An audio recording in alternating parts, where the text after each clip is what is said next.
Inside, inside myself, there is a world of prisons and open vistas, mountain ranges, fetid slums, oceans like undulating slate, rivers growing brown and thick as they inch through farms and valleys.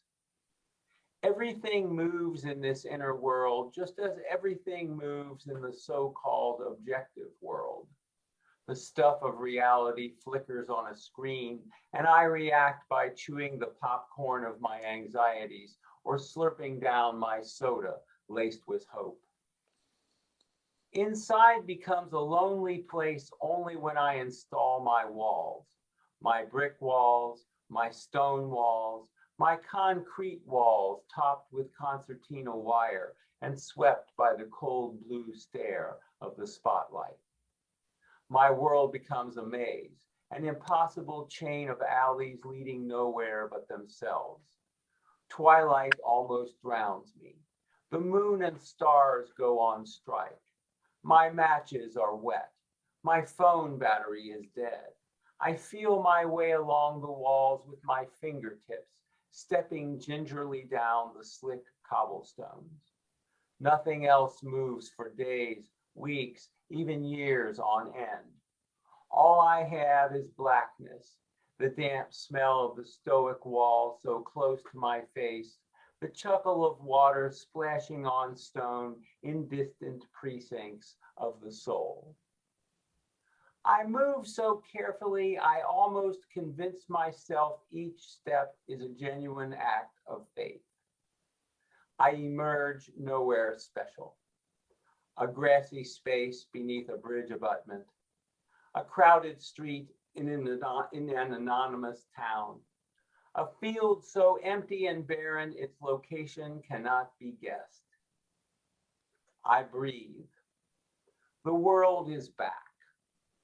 I become its student. Mm. Mm.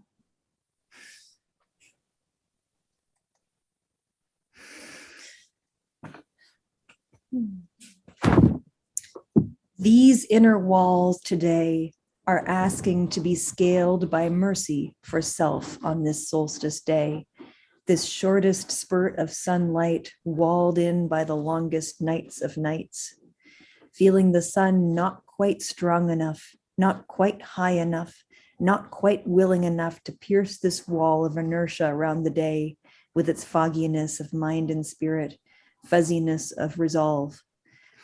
But anchored somewhere deep is determination to let this momentary drift be okay today, and let go the idea that my ship threatens to wreck on the boulders where past regrets and concerns for future come crashing at high tide.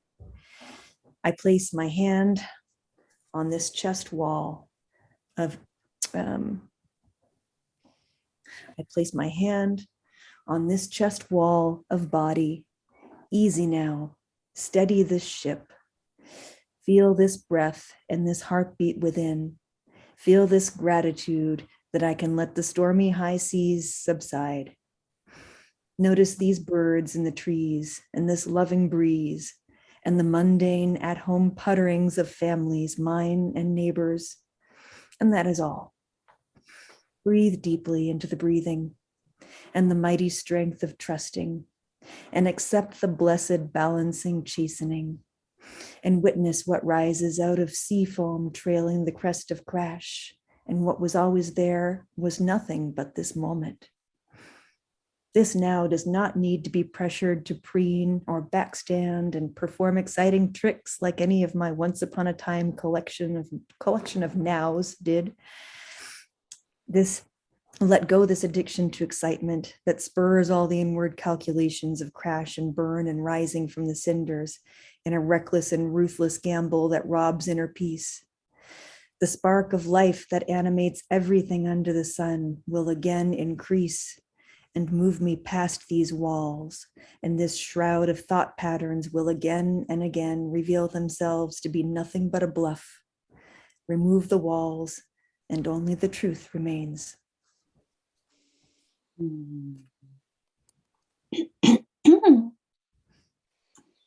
The temperature is rising.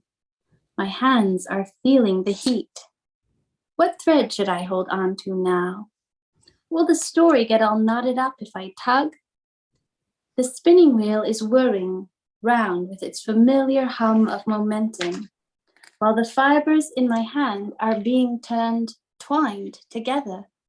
The fire flickers to my right, and the sparks are rising.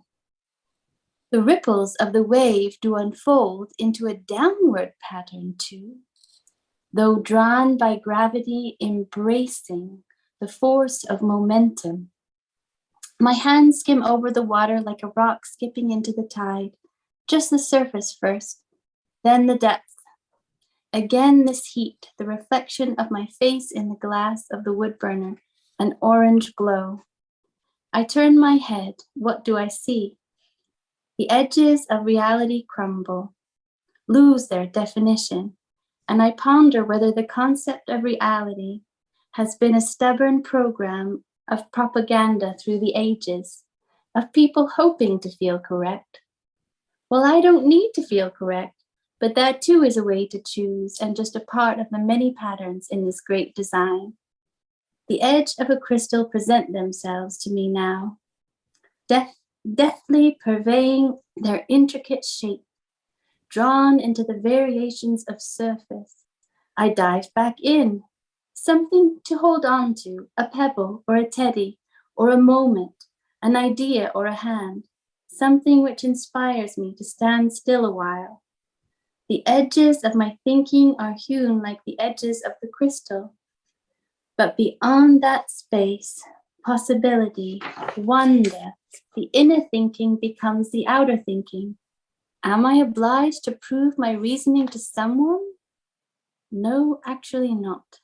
As long as my moves are gentle, in rhythm with the sand, shifting underfoot, providing enough softness for change, and enough sureness to keep myself and others standing, gazing at the sea which keeps rolling in, the known and unknown tide.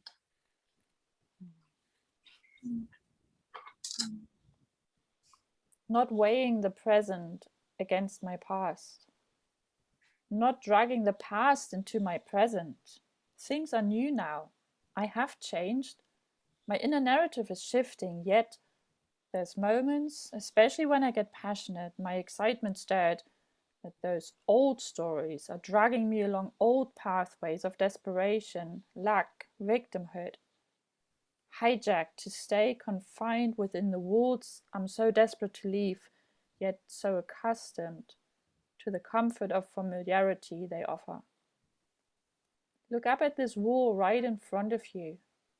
Feel the intimidation to keep you submitted? Step back enough, though, and take another look. Let your eyes gaze across the vast open space, all yours to explore. But stepping out, you must.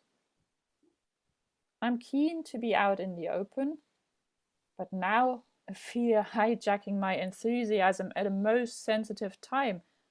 I'll get shot in the back by a dart fired by a guard sitting on my wall.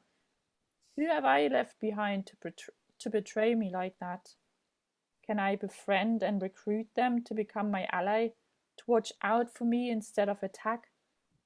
Friendly fire, wounded, out of my own ranks. What's hidden inside my heart that is causing me such harm? How many pasts do I have? Which part of my past am I referring to? Which version of me am I comparing myself to? And if, during all of my past, I was all of myself and it was me all along, can't my current present become my new past for the future? I tried to merge all of my past, all different stages, into one huge, universally true pie and steal my progress all along with it. If my now is different, there will have been moments in my past that have shaped it and put me on this new trajectory.